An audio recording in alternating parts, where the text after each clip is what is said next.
At Qui-Gon Jinn's funeral, grief became a storm that even the Jedi could not calm. Count Dooku returned to Coruscant not as a stranger, but as a fallen son of the Order, wounded by loss and disgusted by the Council's silence. He looked at Anakin Skywalker and saw more than a gifted boy. He saw Qui-Gon's final gamble, the living proof that the old ways were already breaking. When the Council tried to place the child under Obi-Wan, Dooku stepped forward and demanded the right to train him himself. The temple stood quiet after the funeral pyre faded, but nothing inside it felt peaceful. The boy from Tatooine sat alone there in a waiting chamber, hands clenched, eyes red from loss, already learning that power meant nothing against death. When Dooku entered, Anakin stood at once. He expected another lecture, another Jedi speaking in careful words. Instead, Dooku studied him with sharp, unflinching eyes. "You loved him," Dooku said. Anakin nodded. "Good. Never trust anyone who tells you love makes you weak." That single sentence struck deeper than comfort. The Council assembled soon after. Mace Windu argued that Obi-Wan Kenobi had earned the right to fulfill his master's promise. Yoda warned that Dooku's bitterness had only grown, but Dooku did not ask. He challenged them. He spoke of Qui-Gon's faith in the boy, of the Council's blindness on Naboo, of their habit of fearing what they did not control. Then he made the chamber fall silent. "If you deny this child the training he needs," Dooku said, "you will create the very darkness you claim to fear." Obi-Wan stood frozen. He had just lost his master, and now another was taking his place. Anakin looked between them, confused, afraid, but unable to look away from Dooku's certainty. After hours of debate, the Council bent, but not with trust. Dooku was granted temporary authority over Anakin's training under strict oversight. As Dooku led Anakin from the chamber, he did not guide the boy toward peace. He guided him toward truth, power, and a war the Jedi could not yet see coming. Under Dooku's teaching, Anakin's life changed at once. The lessons were harder, the standards colder, and every weakness was exposed without mercy. But where other masters would have slowed the boy down, Dooku pushed him forward. He trained Anakin like a weapon that had to be sharpened before the galaxy could break him. Day by day, Anakin grew stronger, faster, and far less willing to bow his head to the Jedi Order.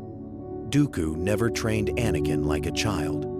Before dawn, they were already moving through empty temple courts, blades flashing in pale light. He corrected every wasted step, every reckless swing, every burst of emotion that clouded judgment. Yet he did not demand Anakin destroy those emotions. He demanded control. "Passion is a fire," Dooku said. "A fool lets it consume him. A master bends it to his will." Anakin absorbed everything.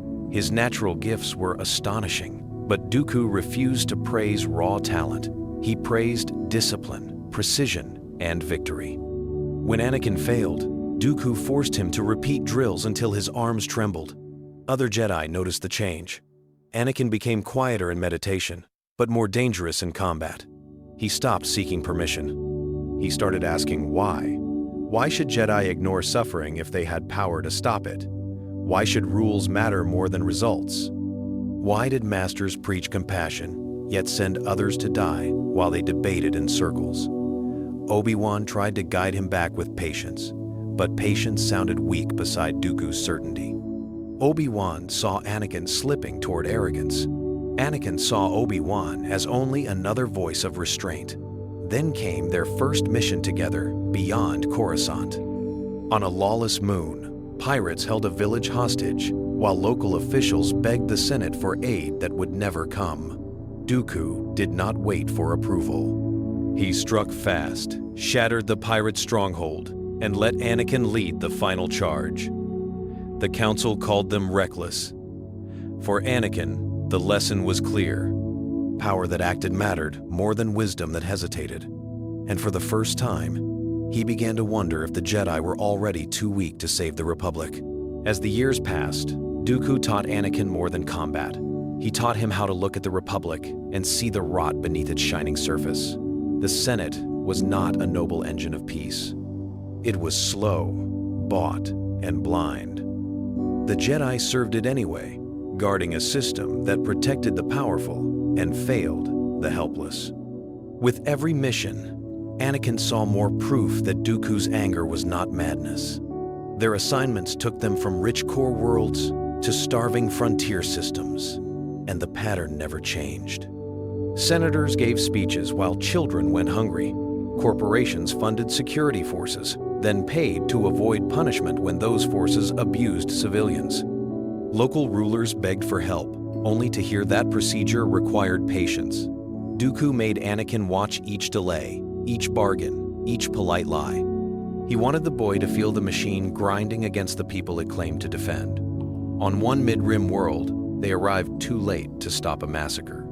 Families had hidden inside a grain depot, while mercenaries burned it to make room for a trade route.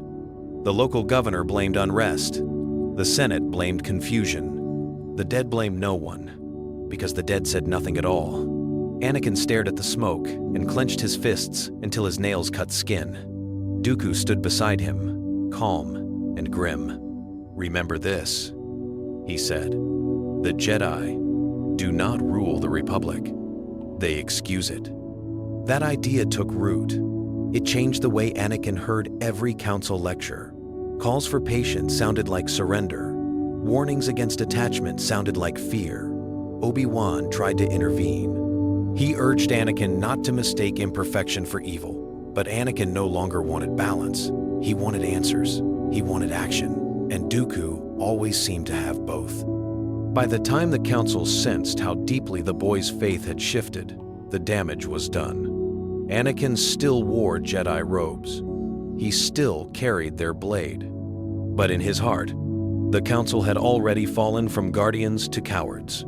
And as that distrust grew, Chancellor Palpatine began to watch the young Skywalker with new and hungry interest. Obi-Wan had once believed time would bring Anakin closer to him. Instead, every year, under Dooku, drove them further apart. He watched the boy who should have been his student become sharper, prouder, and harder to reach.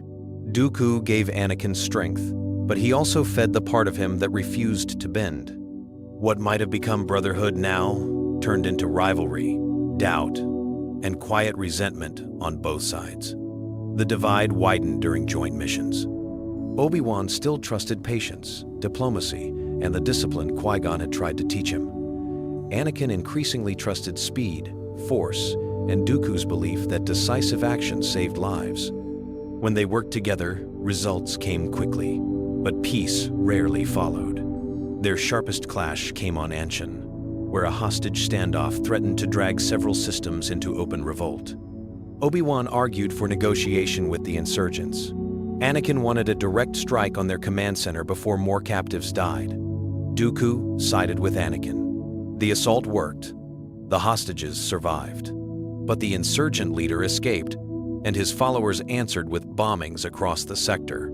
To Obi-Wan, that failure proved Anakin was reckless. To Anakin, it proved only that they should have gone further. The anger between them was no longer hidden. In training circles, their duels grew fierce enough to draw notice. In council chambers, Obi-Wan spoke against Dooku's influence, while Anakin heard every criticism as jealousy. He respected Obi-Wan's skill, but not his caution. Obi-Wan still cared for him, but now that care mixed with frustration and a growing fear of what Anakin was becoming. Dooku saw all of it and did nothing to ease the tension. Then one night, after a bitter argument in the temple halls, Obi-Wan said the words he could not take back. "You are becoming what the council feared." Anakin stepped close, eyes blazing. "No, I am becoming what you were too weak to be." Silence fell like a blade between them. From that moment on, whatever bond might have saved them began to truly die. And in Coruscant, Palpatine smiled, sensing the fracture he had waited for so long to finally exploit. Palpatine had spent years shaping the Republic from the shadows, and now he turned his full attention to Anakin Skywalker. The boy was powerful, wounded, impatient, and increasingly alone inside the Jedi Order. To the hidden Sith Lord, that made him perfect. But this timeline held one difference Palpatine had not planned for. Count Dooku was no servant. He was watching, and for the first time, he began to sense the darkness hiding behind the Chancellor's smile. Palpatine approached Anakin carefully. He praised his victories, admired his courage, and offered the one thing the Council never gave freely: approval. In private meetings, he spoke of greatness, of destiny, of how history was shaped by men willing to act when others trembled. Palpatine seemed to understand the hunger growing inside him. Worse, his presence in the Force felt wrong. Not openly dark, not enough to prove, but controlled in a way that reminded Dooku of old Sith teachings, long buried by the Order. That suspicion sharpened during a state ceremony on Coruscant. As music echoed through a grand Senate hall, Dooku caught Palpatine studying Anakin, not like a leader praising a hero, but like a hunter measuring prey. For one brief instant, their eyes met. Dooku felt ice beneath the man's pleasant mask. From then on, he began his own quiet investigation. He searched old archives, traced hidden financial channels, and followed whispers tied to Naboo, Camino, and vanished political rivals. Piece by piece, an impossible shape emerged. Someone near the center of the Republic had guided crises for years, always gaining power, always staying untouched. When Dooku warned Anakin that the Chancellor might be more dangerous than he appeared, Anakin resisted. Palpatine had offered respect. The Council had offered doubt. Believing Dooku meant facing a truth almost too large to accept. Then came the moment that changed everything. In a private office, Palpatine let his guard slip. Just for a second, Anakin felt it too, that cold, ancient evil coiled behind human skin. And as fear raced through him, Dooku realized their enemy was closer than either of them had imagined. Once Dooku and Anakin accepted that Palpatine stood at the center of the storm, every mystery around the coming war began to change shape. The Separatist crisis no longer looked like a natural political fracture. It looked engineered. The clone army no longer seemed like a miracle of timing. It looked prepared in secret, waiting for the exact moment the Republic would panic. What had once appeared to be chaos now revealed design. And the design pointed toward one goal: the destruction of the Jedi from within the Republic itself. The truth became monstrous. A dead Jedi Master had allegedly ordered the clone army years earlier. Planetary conflicts had been quietly fueled by interests linked to the same Senate bloc that benefited from emergency powers. Droids, clones, fear, outrage. Every side was being arranged like pieces on a Daedric board. Anakin felt sick as the pattern closed. He built both armies, he said. He wants the war. Dooku's face hardened. No, he wants what the war creates. That answer was worse, because Anakin understood it at once. Endless conflict would exhaust the Republic, empower the Chancellor, divide the Jedi, and turn protectors into generals. The Order would be forced into a role it was never meant to hold. When it finally broke under that weight, the galaxy would beg for control, not freedom. They brought fragments of their evidence to the Council, expecting alarm. Instead, they found hesitation. The proof was incomplete. The accusation was unthinkable. To name the Chancellor as a Sith mastermind without certainty could shatter the Republic overnight. Dooku saw fear disguised as caution. Anakin saw the same weakness he had seen for years. So, they made a choice the Council would never forgive. They continued the investigation alone, following a hidden trail to a secure transmission hub beneath the Senate district. There, guarded by loyal operatives, they found records linking Palpatine to both Camino and the Separatist command network. The files began to download. Then the alarm screamed. Red lights ignited across the chamber, and clone troopers marched in with orders authorized by the Supreme Chancellor himself. The moment the alarm sounded, Dooku understood the game had changed. Palpatine knew they were close, and he would move before they could expose him. When clone troopers surrounded the Senate vault, Anakin and Dooku fought their way out with stolen data and a truth too dangerous to carry openly. By sunrise, the Chancellor had already struck back. He branded them traitors, and the Jedi Council, shaken, divided, and afraid, considered the charge. Coruscant drowned in controlled panic. Emergency bulletins accused Count Dooku of sedition, murder, and conspiracy against the Republic. Anakin Skywalker was named his accomplice, a fallen Jedi corrupted by a former master with separatist ties. Palpatine moved fast, because speed created belief. Before questions could spread, he gave the galaxy a simple story. Inside the temple, the Council splintered. Some masters wanted to hear Anakin's side. Others argued that Dooku's long record of defiance proved the danger. Mace Windu pushed for immediate action. Yoda felt a darker truth moving beneath events, but even he could not hold the order together. Obi-Wan refused to believe Anakin had simply turned. Yet when he saw the security footage, Anakin standing beside Dooku, lightsaber drawn against clone troopers in a Senate vault, doubt struck like a knife. The image was exactly what Palpatine needed. Now hunted by both the Republic and the Jedi, Dooku and Anakin vanished into the underlevels of Coruscant. There, among smugglers, slicers, and forgotten veterans, they prepared for one impossible move. They could not win by hiding. They had to reach Palpatine before he turned suspicion into full war. Anakin wanted to strike the Chancellor's office at once, but they needed proof broadcast across the HoloNet, not just a dead politician with unanswered questions. So they built a desperate plan.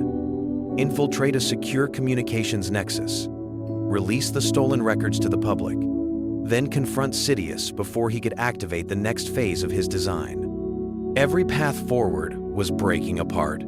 The clones were deploying, and as night fell over Coruscant, Dooku finally spoke the truth Anakin had feared most. "If we fail by dawn," he said, "the Jedi Order dies tomorrow." By the final night, the hunt for Sidious had become a race against the collapse of everything Anakin had ever known. Dooku had trained him to see through lies, to strike without fear, and to reject a broken order. But now those lessons led to one terrible question. Had Dooku saved Anakin from Palpatine's trap, or simply shaped him into a different kind of weapon? With Coruscant on the edge of martial rule, master and apprentice made their last move. They broke into the central HoloNet relay under cover of citywide security blackouts. As clone patrols swept the streets above, Anakin carved a path through elite guards, while Dooku uploaded the stolen files to every major channel in the Republic. Then, Palpatine's hidden web appeared. Then Sidious came, personally. He entered the relay chamber without escort, his public mask already gone. The Chancellor's face twisted into its true shape as crimson light flooded his eyes. Darth Sidious no longer needed deception. The war had reached its final purpose. What followed was not a duel, but a storm. Sidious attacked with blinding fury, driving Dooku back, tearing metal from walls, hurling lightning across the chamber. Anakin fought beside his master, stronger than ever, but the Sith Lord forced them apart. Sidious knew exactly where to strike at fear, at pride, at every wound either man carried. Dooku fell to one knee, wounded and gasping. Sidious turned to Anakin and offered the same poison he had always offered, only now stripped bare. Save the Republic through power. End corruption through absolute control. Surpass the Jedi. Surpass Dooku. And then Dooku did the one thing Anakin never expected. He lowered his blade. "Choose for yourself," he said. "Not for me. Not for the Jedi. Not for him." In that instant, Anakin saw both futures. One master had manipulated his hunger. The other had sharpened it. One promised empire through submission. The other offered freedom through defiance. Neither path was clean. Neither path was safe. As Sidious unleashed another wave of lightning, Anakin raised his saber and made the choice that would shake the galaxy forever.